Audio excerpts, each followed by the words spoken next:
So apparently I only have 41 minutes of uh, storage bandwidth. I don't know what the fuck the difference is. I suppose bandwidth is more like access to the internet, internet data, I guess. But I'm already starting being ignorant, huh?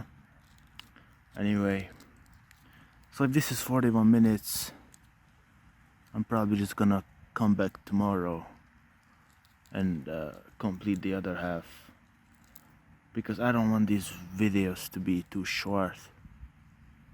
I want them to be these long form videos. I want them to be at least an hour. Sorry, just a sec. I was just checking if my finger was over the microphone on the phone, but no. It seems to be crisp and nice. Yeah, I mean, you know, they used to call it tape, but this, I don't know if you would still call it tape, because it's not tape, right? It's you know, something on the phone. It's a little what would you call it? It does have a name, doesn't it? But I don't remember what the name is. Oh, SD card. Yeah, it probably has an SD card or an internal storage. Sorry, autism or whatever.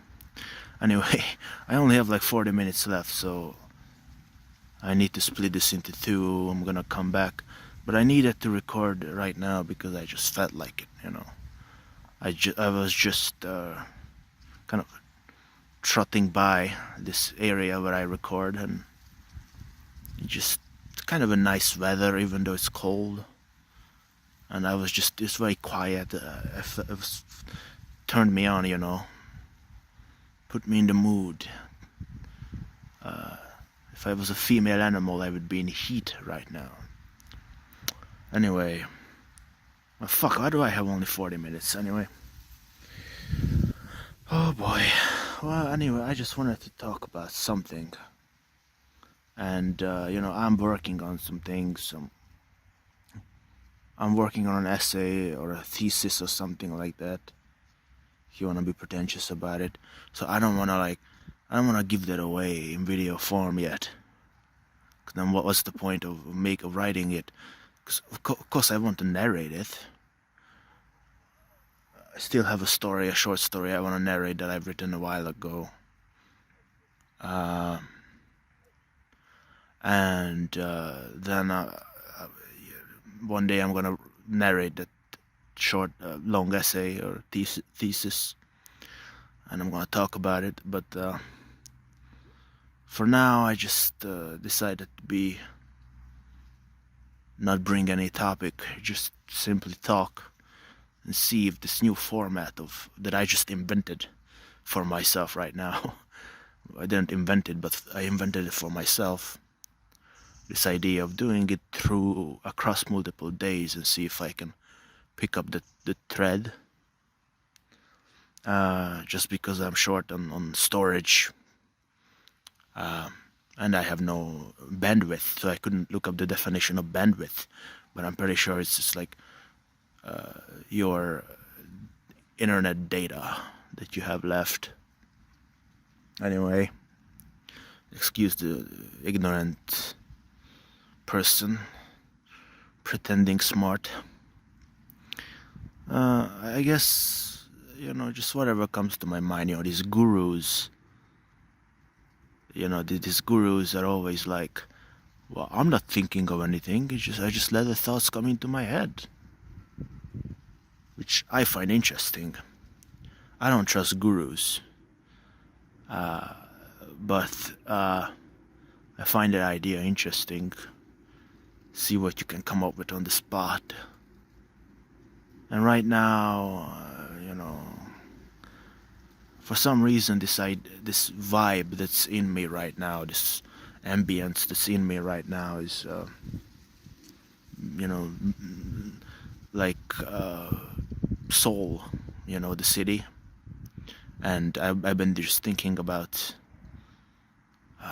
just kind of modern capitalism, and just with this modern architecture of neon lights and rain, because I've seen these videos of people where all they do is they walk through the streets of Seoul, let's say, at night, and it looks magnificent. And and I just connect that in my head with capitalism, because of Parasite and Squid Game. For some reason, these thoughts are always in my mind. These reoccurring thoughts of modern alienation and capitalism and modern architecture and these neon lights. They're always in my head for some fucking reason. And I guess that's one thing to think about is there was the philosopher called Mark Fisher, and he would talk about how technology and communicative technology, particular like social media, along with capitalism, have kind of ruined us in a way. And that's been on my mind is just how true it is that our parents would tell us, eat your veggies, don't look at the screen, don't listen to the music, or you'll go deaf. And all of it is true. I don't know if we're going blind, but I don't know if we're going deaf, but we're definitely getting fucked up, We are lonely and addicted and hopeless and weak. And all along, we have thought that we're so cool. All along, we have thought we have rebelled against something. And how stupid of us, how silly, just how wrong we were. The magnitude of our ignorance and our folly is unspeakable. Has been and still is.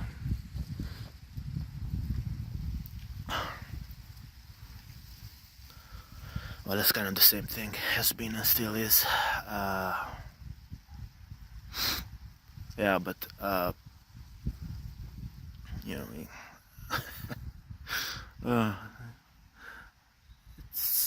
they were right all along. The boomers were telling us to go outside, no, I'm not gonna use these fucking Zoomer phrases. I'm not gonna get caught up in this bullshit of, I need to use the little memes to communicate, but they told us to. I don't want to fit in. I hate it, But they told us to get off, to stop, stop getting off, for example. Maybe they didn't tell that to us, but we also need to stop getting off. I.e., we need to stop jerking off. We need to stop masturbating. We need to stop looking at screens all day, because it fries our brains. Because we have nothing to live for anymore. All we live for is more something in the future. Another clip, another episode of a TV show. And we still have great TV shows and great movies coming out. We have great art. Artists just capturing our predicament. But it doesn't liberate us. It's not. We don't find any kind of spiritual liberation from this Even though you could even argue that this is almost religious in a way. You know, Slavoj Žižek once argued that the movie, what is it called? Project X, I think. It's kind of like a religious movie because it showed this congregation of people, kind of like in a church holding mass, you know, like listening to mass being held, and just singing and coming together. You know, that was like a religious experience. And we have these religious experiences, I think,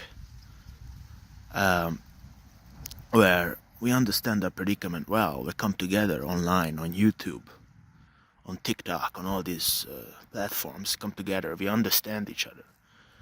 Yet there's a paradox, which is that we have never been more connected and more isolated at the same time. It's kind of like, to be pretentious again, kind of like quantum mechanics, where you have this superposition, you know, the cat being alive and not being alive at the same time. So we live in an age of paradox. But again, I'm going to touch these on. I don't want to get into stuff that I'm going to write about and talk about later. But I'm trying to come up with new thoughts. But yeah, that's the paradox. It's just, I just needed to mention, even though I also mentioned it in that piece of work that I'm working on. But yeah, whatever, we can take that much. But I'm so I don't mean to sound important, but to me it's important, these projects that I'm working on, my contribution to the world. But anyway, so the paradox is that, you know, we're closer to each other than ever before, but also more diffused. I don't know if that's diffuse or diffused, but more discreet. You know, we're congregated, but the congregation is made up of little discrete bits. And so it's kind of like a fake thing. It's super glued together with some, you know, and it's a rickety structure, and it's falling apart. It's going down. It's capsizing. So how is it possible? One question for you is, how is it possible that we're so connected but so disconnected at the same time? How is it possible that we see each other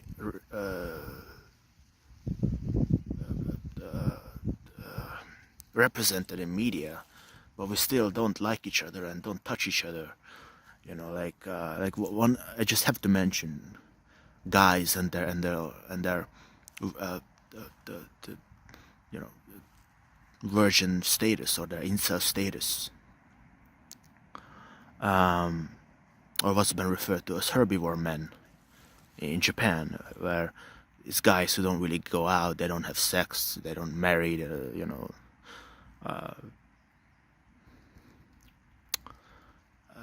This is, I think it's also been referred to as the lost generation, although that might be a more specific thing, referring to Japan. But yeah, it's not just in Japan. It's a global phenomenon. And what I find interesting is I don't want to make men sound like victims, but like in this kind of incel way. But it's, you know, women see the men, but they don't touch them anymore. They don't care. They don't, you know, how can they see them through the screen and appreciate them through the screen? Even lonely, miserable men, not very attractive men, and just not kind of translate that into action, you know? Why give somebody like Joker, you know, Joaquin Phoenix Joker, so much attention, but then not touch a guy, not bother with a guy. And look, maybe it's not their fault. I'm sure, you know, it's a complex thing. Nobody, not one person or one group is ever at fault. Don't attribute that view to me, because I'm not saying that. But in a way, there is a slice of responsibility, a relative measure of responsibility with every group and every person, even if, you know, free will doesn't exist or it's not complete, blah blah, doesn't matter. There's still some, and it doesn't seem like we're taking up that responsibility at all. Doesn't seem like we're doing much in the way of responsibility. And ow, I got caught up in some crap. Okay. I got caught up in a piece of, what is fuck is this? Twig? My fucking hair, anyway. And I don't mean to sound like a reactionary conservative, you know, talking about, oh, you have to take personal responsibility. That's just silly talk, you know. That's not, I don't mean it like that. I don't mean to discredit the collective and systemic problems that I think cause all of our behavior combined with our biology. But there's still nonetheless that, like, personal responsibility, not in a reactionary way, but in one sense, in a very authentic, real sense, is the only way forward. We do have this responsibility to do what we need to do. To do is something that we somehow recognize as a good thing. We want it. It's a good thing. It's universal love. It's consciousness, a kind of acceptance. Whatever you want to call it, you know. I know how you phrase these things will cause people to listen to it or not listen to it, but whatever language you want to use, you know, you want to use some language from Fight Club, or Joker, or religion, or you know, whatever. Eren Yeager, you know, gotta move forward. Whatever language you want to use, you don't have to use some mushy language about love, but there is this desire for the absolute in us.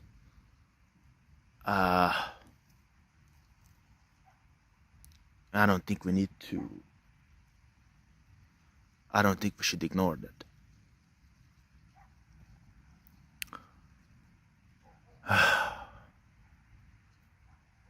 And I'm just saying that we're not really taking that up right now. I don't really have a solution in terms of what to do or what not to do, but it is nonetheless interesting that, you know, we see each other reflected in media, but we don't really do anything about it. So when Squid Game was released, it caused a huge commotion. I think it rose to #1 spot on Netflix, the most cumulative watch time in Netflix's history. I think still belongs to Squid Game, maybe not, but it definitely did at one point. And you know, look what we did to it. We commodified it. And yeah,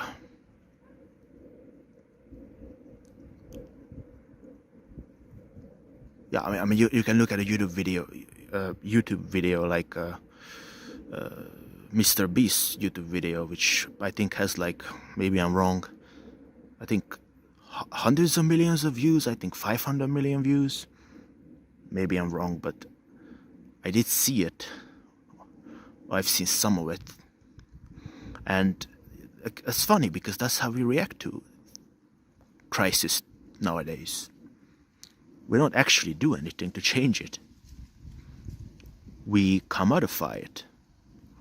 We diffuse its seriousness by subsuming it into our function as consumers and sufferers of a new age.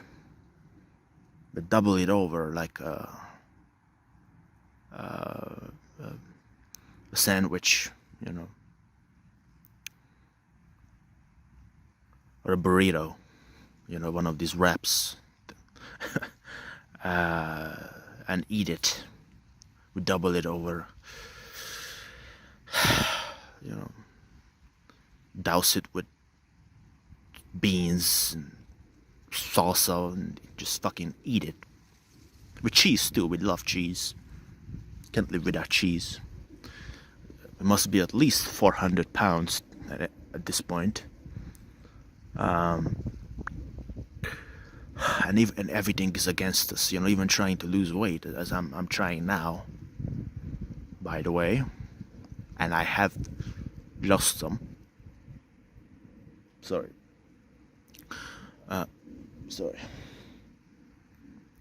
But everything is against us, because if you walk into a store, all you see is Snickers and giant bottles of poison, Coke, and energy drinks with endless caffeine and endless calories, empty carbs, and bad fats. Just hell, you know.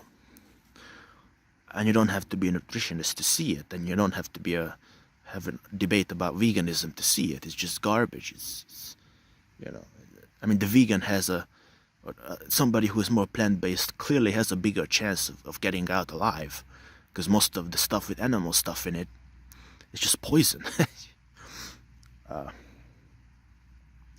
Much better to just go to the produce aisle and the beans and the lentils and, you know, things like that.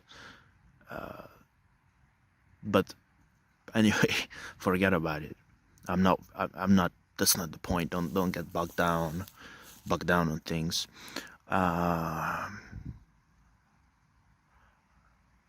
the point is, yes, I sort of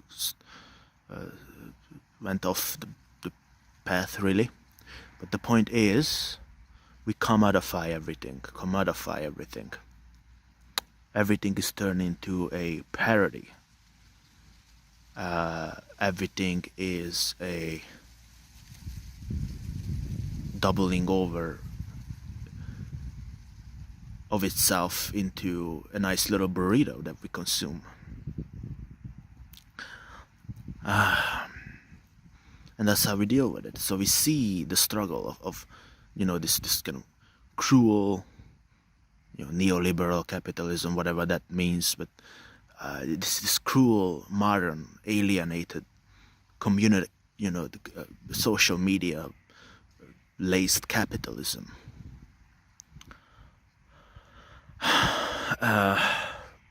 And rent that we can't pay, and that we can't make, and jobs that suck, and wages that suck, and no families, and no gods, and no purpose. Which I don't mean to sound like a conservative, but we did used to have these things, and now we have nothing. So what we have instead is these pathetic attempts, these, you could say, I don't know, a miserable fake attempt at parody of a revolution or a religion, or authenticity as such, you know, real life, in things like, you know, watching Squid Game and then making YouTube videos about it, where it's a big, you know, it's a big kind of like a game show. That's what it was. And I think I also saw a version with these famous Twitch streamers. I think they were, which is funny because these are rich people, millionaires, kind of shoved into this contour of being broke people, because that's the contenders of Squid Game in the show, where all people in debt at the very bottom of society. Let me just move a little bit before I die, because I'm always wedged against my back is just anyway. Yeah, there's this kind of small tree which wedges into my back, but anyway, I only have like 15 minutes left, so we'll see what we can do. But yeah, so it's kind of obscene. It's one of these other obscene contrasts that I mentioned in the previous video, which I was pretty fucked. I was drunk, so I'm much more I'm much more concise now, but I'm well spoken now. That's why. I was pretty fucked, but now I'm kind of better. Anyway, so it's one of those obscene contrasts where instead of doing anything with the problem, we just put a bunch of millionaires to play people who are so shaved, to borrow a line from Bukowski. It's something like, there are people so shaved that buying a bargain can of tuna is their greatest moment. Yeah, so shaved, so tired, that buying a bargain can of tuna is their greatest moment, their greatest victory. Who are willing to die, and not necessarily for the prize. They were willing to die because they had no purpose in life, because they were essentially a walking dead. That's what one of the contestants said. Is at least I'm alive down here.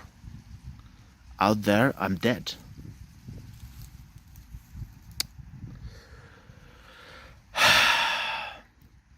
And I think the guy who is behind the games, the old man Ilnam, his motivation was, if you have a lot of money, you're just bored. So that just came to me that these Twitch millionaires, they have nothing to do in their lives. You've probably seen them, one of these people just playing, just being depressed, playing lottery, online gambling, losing and winning hundreds of thousands of dollars and feeling nothing. So that's what these guys are like, right? At least a lot of them, but not that I have any. These people are not much of anything in terms of value. Maybe some of them are, but I feel something off about just being a streamer. I don't think this is the greatest thing you can accomplish in your life. There's something fake and awful about it, but I also don't like YouTubers, and so I know this can be directed against me.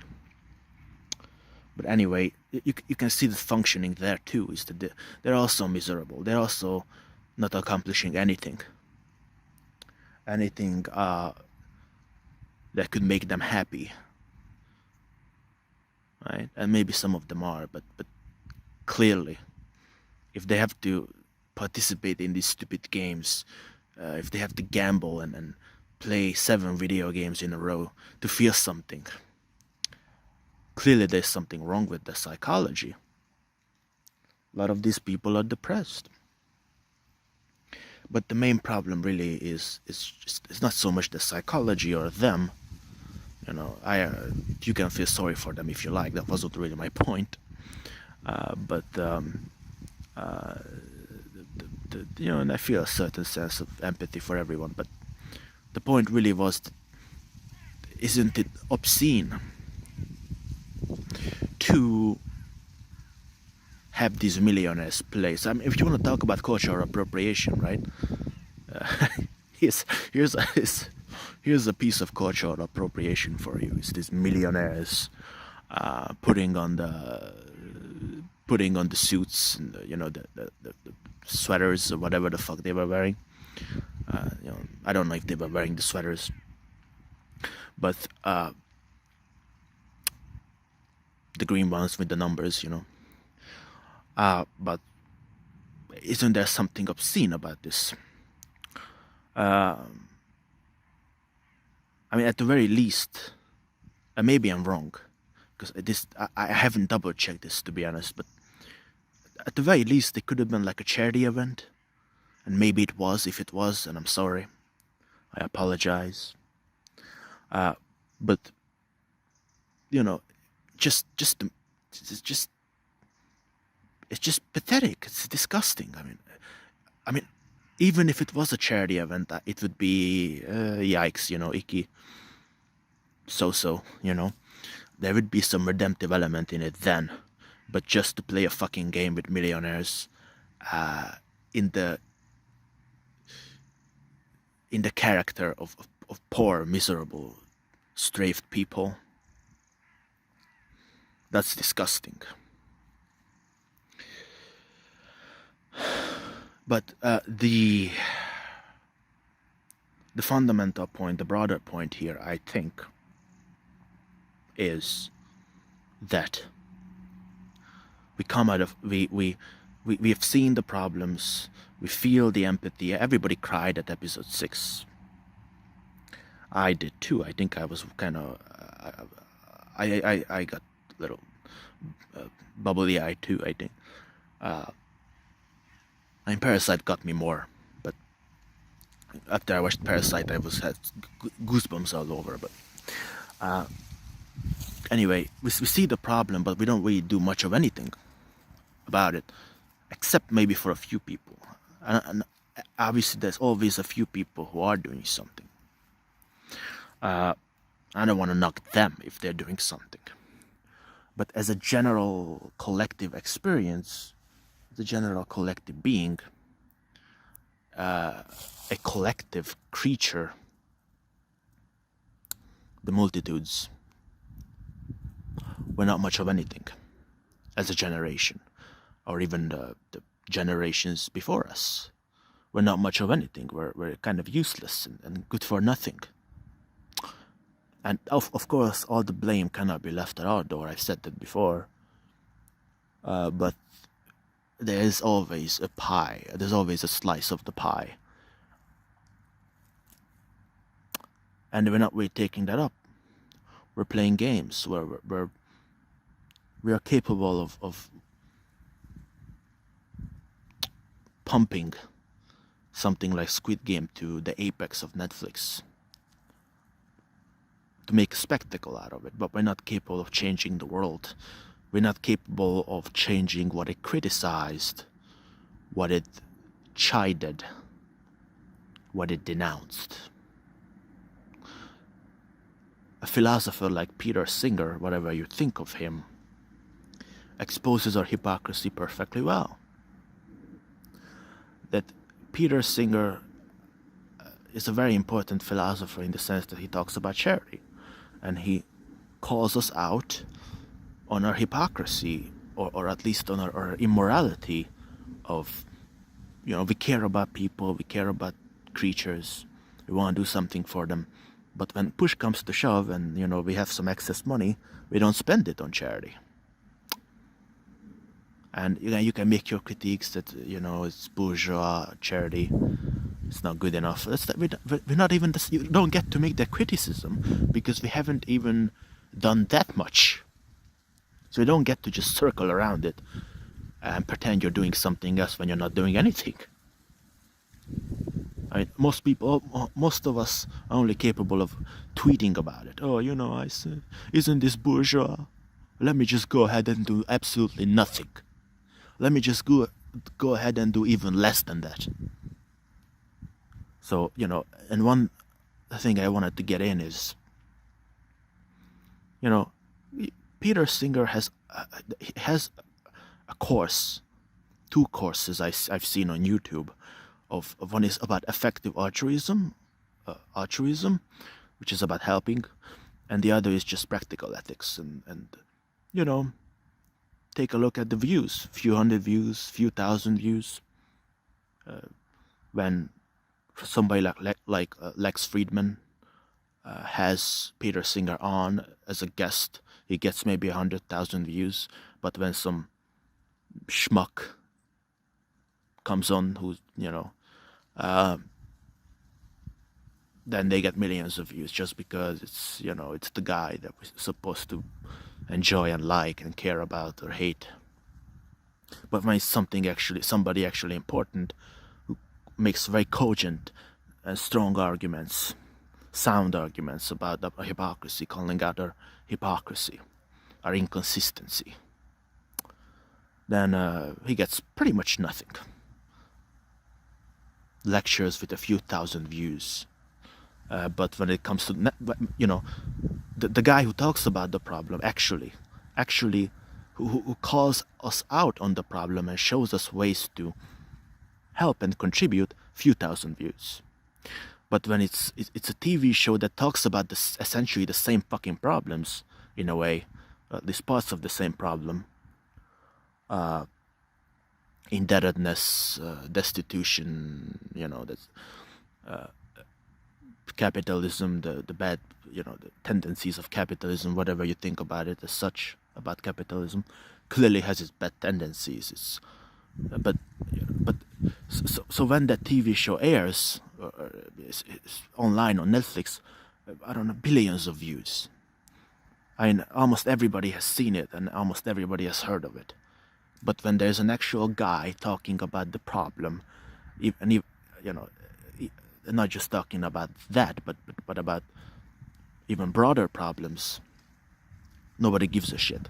So that's perfect evidence that or Parasite, same thing with Parasite, or even if you don't want to bring Peter Singer into it, because in a way it's a little bit of a red herring, because yes, he talks about other things like worldwide destitution and hunger and disease, not just about capitalism in the modern world. I understand, but even if you look at something like Squid Game and Parasite, and you just look at how we react to it, that's already pathetic.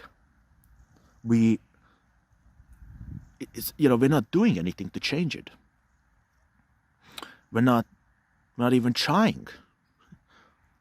The best we can do is make a video like this. And this is where I shit on myself, because this is all I do. Pretty much. I mean, I might have done some things, very little actual things.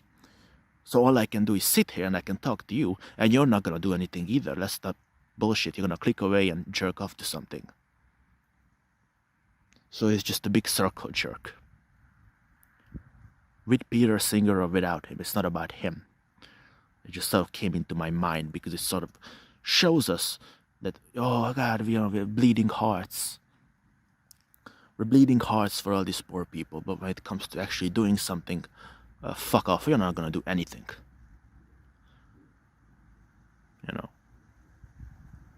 And of course, I know, like I said, I think about twice now.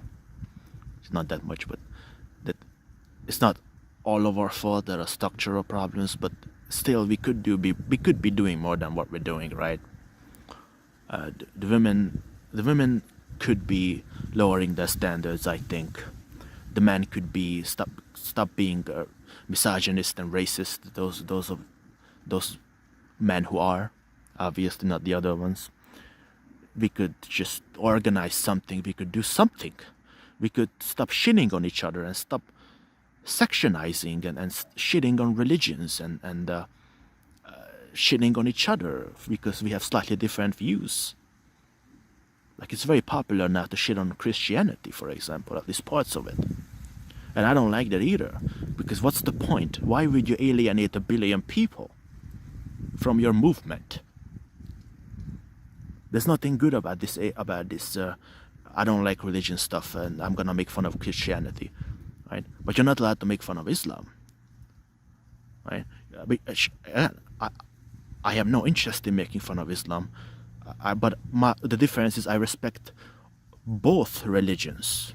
I don't want to shit on either of them, except to criticize them where it's fair, but not denounce them and shit all over them and make fun of them and alienate the people who are in them. That's the difference. So what the fuck is up with this hypocrisy too? And I'm about out of space, so I'm pretty sure, I think I'm just gonna close this and see if I can come back, or if not, goodbye. That's all.